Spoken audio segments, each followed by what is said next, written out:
Welcome to future zone academy. आज हम class 10th के सेक्शन यानी साइंस की ओर बढ़ते हैं।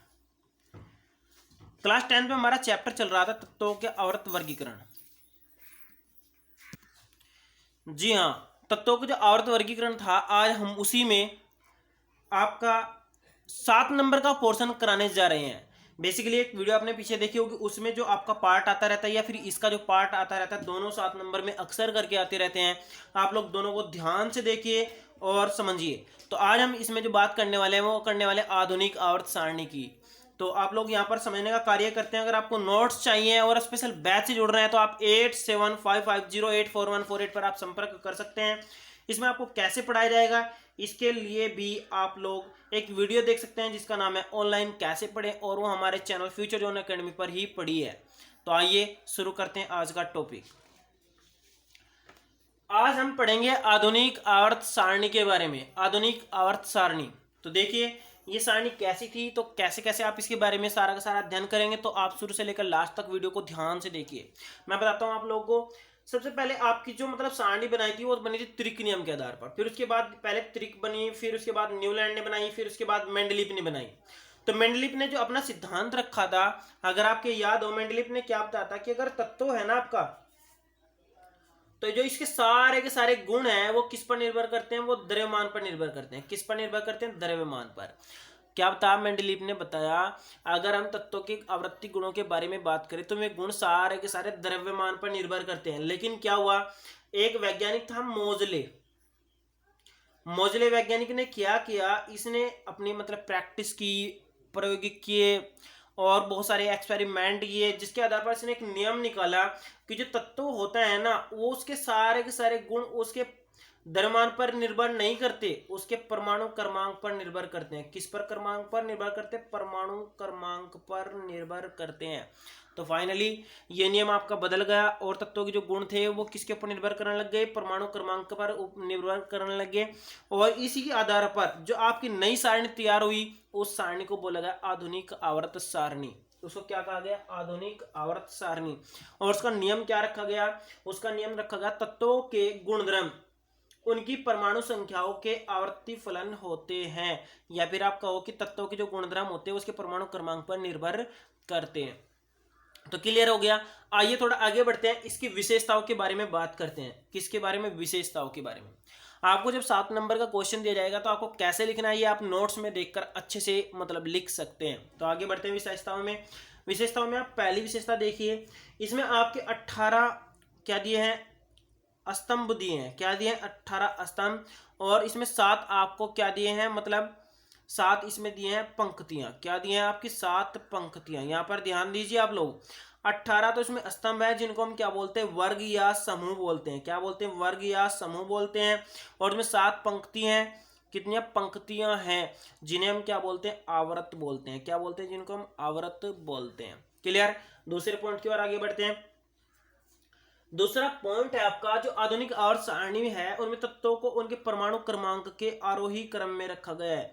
यानी जो तत्व रखे गए हैं इसमें वे किस आधार पर रखे हैं? परमाणु क्रमांक के आरोही क्रम में रखे गए हैं। आरोही क्रम का मतलब बढ़ते क्रम में रखा गया है। यानी पहले परमाणु क्रमांक 1, फिर 2, फिर 3, फिर 4, डॉट डॉट डॉट ऐसे रख के गए हैं। क्लियर हो गया? तीसरे बात चलते हैं। तो तीसरा पॉइंट है हमारा, जो परमाणु संख्या, जो हमारी ध्यान दीजिए, जो परमाणु क्रमांक थे हमारे, जैसे कि हमारे पास जो समस्थानिक थे यानी संभारिक थे, तो सबका स्थान 1 रख दिया गया है। संभारिक का भी सबका स्थान क्या रखा गया? 1 रख दिया गया है। क्लियर? समस्थानिकों को 1 स्थान दिया गया है और जो संभारिक होते हैं उनको थोड़ा अलग अलग स्थान दिया गया, लेकिन यहाँ पर संभारिक और समस्थानिक की प्रॉब्लम बिल्कुल सोल्व हो गई है। चौथे पॉइंट की ओर बढ़ते हैं। जो चौथा पॉइंट है हमारा, वो है हमारा, ध्यान से देखिए, वो ये है कि जो आपके स्तंभ हैं यानी जो वर्ग हैं उनकी विशेषता ये रखी गई है कि जितने भी वर्ग में तत्व होंगे उनके सारे के सारे गुण क्या होंगे? लगभग समान होंगे। उनकी संयुक्ता एक जैसी होगी। जबकि जो आपके आवर्त होते हैं, आवर्त में आपका कुछ भी समान नहीं होता है, लेकिन वर्ग में क्या होते हैं? सारे के सारे गुण क्या होते हैं? आपके एक जैसे होंगे और एक समान होंगे। आगे बढ़ते हैं 5वें पॉइंट के बारे में। 5वां पॉइंट देखिए, इसमें क्या रखा गया? जो हैलोजन परिवार है, इसमें हैलोजन परिवार को एक अलग श्रेणी में रखा गया है, उनके लिए वर्ग 17 अलग बनाया गया है। और छठे पॉइंट भी देखिए आप लोग, इसमें अक्रिय गैसों का स्थान अलग कर दिया गया है, मतलब अक्रिय गैस जो होती है उनका स्थान भी आपका क्या रखा गया, अलग रखा गया, और वो सारणी के वर्ग 18 में रखी गई हैं, वर्ग किसमें 18 में रखी गई हैं। तो मैंने आपको बहुत सारे बता दिए हैं, यहाँ पर आप लोग कम से कम यहाँ पर 4 पॉइंट जरूर लिखें, और अगर आपने 4 पॉइंट लिख दिए तो आपके यहाँ पर बहुत अच्छे मार्क्स मिलने की पूरी आशंका बनी रहती है। तो आगे बढ़ते हैं विशेषताओं के बाद आगे बढ़ते हैं, बात करते हैं सीमाएं की। सीमाएं मतलब इसमें भी कुछ ना कुछ कमियां रही हैं जो आपकी मतलब बिल्कुल बरकरार रही हैं, जिन्हें अभी तक दूर नहीं किया गया है। तो वो कौन कौन सी कमियां थी जिन्हें अभी तक दूर नहीं कर पाए हैं, तो मैं यहाँ पर कम से कम आपको 3 से लेकर 4 तक बताने की कोशिश करूंगा। आप 2 या 3 तो ये जरूर याद रखें। नंबर 1, हाइड्रोजन का स्थान। याद रखना, जितनी भी आज तक आवर्त सारणियां तैयार हुई हैं, बनी है, उनमें हाइड्रोजन का कोई भी स्थान निश्चित नहीं हो पाया है, और ये सबसे बड़ी कमी इसलिए है क्योंकि हाइड्रोजन 2 वर्गों के साथ, पहला वर्ग और वर्ग 17 दोनों के साथ इतनी समानता प्रदर्शित करता है कि हम कंफ्यूजन में आ जाते हैं, हम किसके साथ इसको रखें। क्लियर? ये धातु की तरह भी व्यवहार करता है और अधातु की तरह भी व्यवहार करता है, इसलिए इसका स्थान आज तक निश्चित नहीं हो सका। दूसरी बात चलते हैं, दूसरा है हमारा पॉइंट यहाँ पर जो आधुनिक आवर्त सारणी है, उसमें जो हमारे पास क्या है, कुछ विशेष मतलब तत्व हैं, जो धातुएं हैं, उनको सारणी से नीचे बाहर निकाल कर रखा गया है, जिनका नाम एक्टिनोइड और क्या लैंथेनोइड है। इन्हें बाहर क्यों रखा गया है, इसके बारे में आज तक कोई भी इंफॉर्मेशन नहीं मिल पाई है, ये भी एक बहुत बड़ी कमी है, इनको भी सारणी में इन्वॉल्व करना चाहिए था। तीसरी बात करते हैं, जो तीसरा पॉइंट है हमारा, वो हमारा ये है कि जो हमारे पास है ना आवर्त सारणी है, इसमें कुछ जगह ऐसी विशेषता दी गई है जो हमारे पास है ना, मतलब कुछ जगह ऐसे तत्व दिए हैं जो ज्ञात नहीं है, लेकिन उनके बारे में कुछ इन्फॉर्मेशन दी गई जो आज तक की हमें पता नहीं चली वो सही है या गलत। वहां पर UUV SSV इस टाइप के नामकरण दिए गए हैं। बेसिकली इसमें संशोधन हो रहा है और आपका आगे संशोधन होता चला जाएगा, और आप देखेंगे कि जल्द ही आपकी बहुत अच्छी आवर्त सारणी बन जाएगी।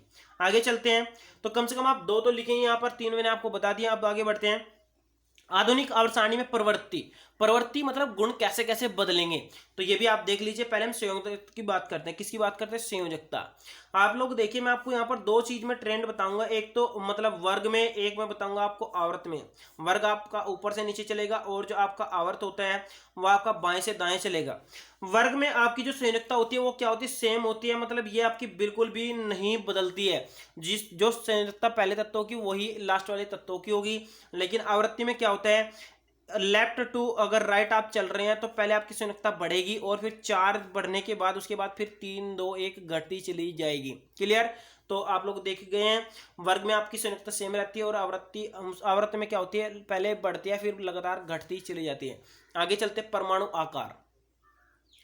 परमाणु आकार देखिए आप लोग, परमाणु आकार में भी मैं आपको पहले वर्ग और किस में बताऊंगा, आवृत्ति में बताऊंगा। ध्यान रखिए, पहले मैं वर्ग में देखते हैं। वर्ग में परमाणु क्रमांक आपका लगातार ऊपर से नीचे की ओर जाकर बढ़ता है, ढेर ज्यादा बढ़ता है। क्यों? क्योंकि नई सेल जुड़ जाती है। क्या हो जाता है? नई सेल जुड़ जाती है।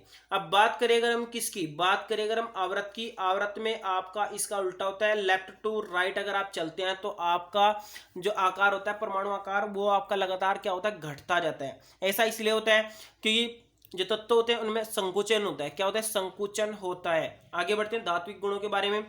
धात्विक गुण में आप लोग देखिए, जब आप ऊपर से नीचे चलते हैं, किस में, वर्ग में, जो ऊपर से नीचे चलते हैं तो इनका गुण क्या होता है, बढ़ता है। क्या होता है? बढ़ता है। और जब आप आवृत्त में चलते हैं, आवृत्त में अगर आप लेफ्ट टू राइट चल रहे हैं तो इनका गुण क्या होगा, घटता है। मतलब धात्विक गुण आपका लगातार क्या होता चला जाएगा, घटता चला जाएगा। आइए थोड़ा आगे बढ़ते हैं, अधात्विक गुण के बारे में देखते हैं। अधात्विक गुण, ध्यान रखना आप लोग, अधात्विक गुण में क्या होता है, अधात्विक गुण आपका धात्विक गुण के समान ही परिवर्तित होता है। यानी अगर आपका मतलब वर्ग में ऊपर से नीचे की ओर बात करें तो ये वर्ग है, ये आपका क्या होगा, आवृत्त होगा। आवृत्त में लेफ्ट टू राइट चलेंगे हम, तो देखिए पहले मैं वर्ग में जब ऊपर से नीचे चलूंगा तो ये आपका घटेगा। क्या है? मतलब घटेगा। और ऊपर से नीचे जाने पर क्या होगा, घटेगा। और अगर मैं किसकी बात करूं, अगर मैं आवृत्त की बात करूं तो आवृत्त में क्या होगा, ये इधर से इधर जाने पर क्या होगा, बढ़ेगा। क्लियर? लास्ट वाला पॉइंट देखते हैं, आयनन एंथैल्पी। लास्ट का पॉइंट हमारा है आयनन एंथैल्पी। पहले मैं आपको इसकी परिभाषा बता देता हूँ, परिभाषा इसकी क्या होगी। मान लो हमारे पास कोई तत्व है, कोई भी एक तत्व है, और मैं चाहता हूं कि इससे मैं एक इलेक्ट्रॉन ग्रहण कर लूं, मतलब इसे इलेक्ट्रॉन निकलवा दो किसी तरीके से।